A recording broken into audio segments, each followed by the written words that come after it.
and it's the most cat friendly country in the world।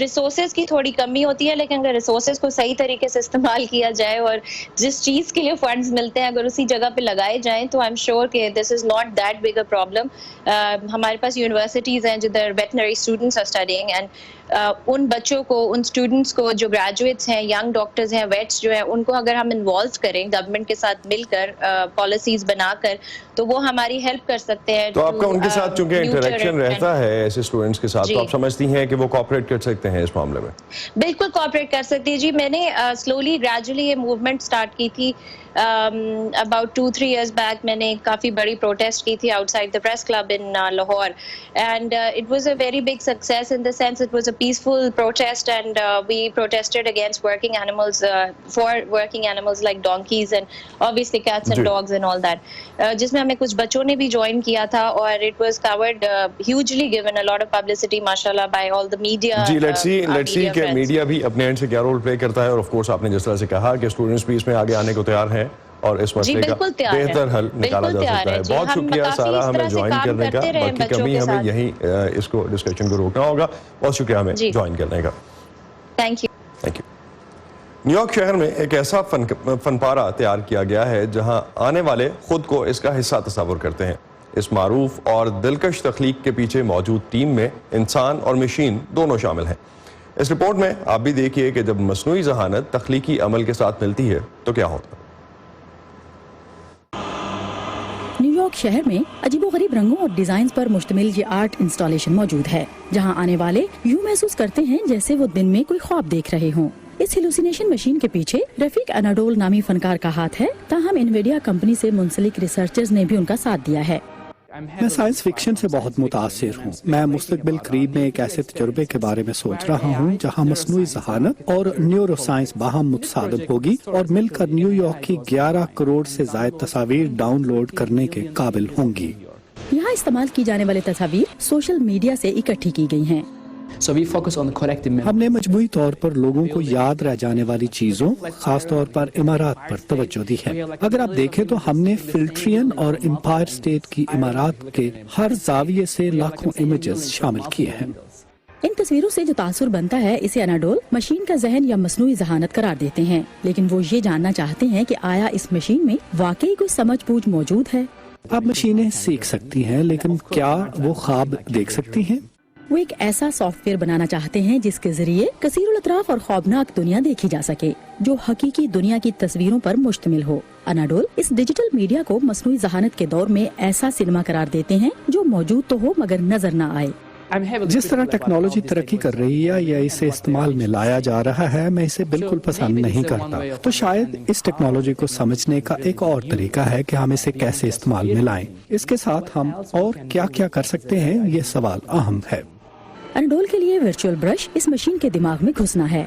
میں محسوس کرتا ہوں کہ میرے پاس ایک ایسا آلہ ہے جو اندیکھے کو دکھا سکتا ہے. اس طرح یہ آرٹ آنکھوں اور تخیل کو جلا بخشتا ہے. ٹینا ٹرن کے ساتھ Sadia زبرانجھا, voice of America. Microsoft دفتر میں کام کرنے کا انداز بدل رہا ہے. ٹیک جائنٹ روشنی کی شعاؤں کی مدد سے تخلیق کیے جانے والے 3 ڈائمینشنل خاکوں یا ہولوگرامز کو دفاتر کا حصہ بنا رہا ہے. ہولوگرامز کی مدد سے تصویر کمپیوٹر اسکرین کے اندر نہیں بلکہ باہر بنتی ہے, اور مائیکروسافٹ ہولو لینس ایسا ہیڈ سیٹ ہے جس کے ذریعے 3D ہولوگرام کو چھوا بھی جا سکتا ہے. مزید جانتے ہیں اس رپورٹ میں. کسی غیر تجربہ کار شخص کو یہ کسی عجیب معاملے کے ٹکڑے لگیں گے, لیکن مائیکروسافٹ کے ہولو لینس 2 کے پیچھے کچھ اس طرح دکھائی دیتا ہے. نئے اور بہتر ہیڈ سیٹ میں ہاتھوں اور آنکھوں کو ٹریک کرنے والے سینسرز موجود ہیں جو صارف کو حقیقی زندگی میں 3D ہولوگرامز کے ساتھ کام کرنے کی صلاحیت دیتے ہیں. اس میں موجود آواز پہچاننے اور وائی فائی سے منسلک ہونے کی قابلیت انٹرنیٹ پر کی جانے والی تحقیق کو حقیقی زندگی میں لے آتی ہے. مائیکروسافٹ کا کہنا ہے کہ وہ کام کا مستقبل بدل دے گا. ہم کئی اشروں سے ڈیجیٹل دنیا کو اپنے کمپیوٹر اور فونز کے شیشے کی اسپاٹ اسکرینز پر دیکھ رہے ہیں. کمپیوٹنگ کا یہ نیا طریقہ ورچوئل یا حقیقت سے نزدیک ترین اور آگمنٹڈ ریالٹی یا حقیقت کو بڑھا کر پیش کرنے کی ٹیکنالوجی کے درمیان کی صورت ہے. ملی جلی حقیقت سے مراد ڈیجیٹل کی دنیا کی ان اسپاٹ شیشوں کے ٹکڑوں سے آزادی اور انہیں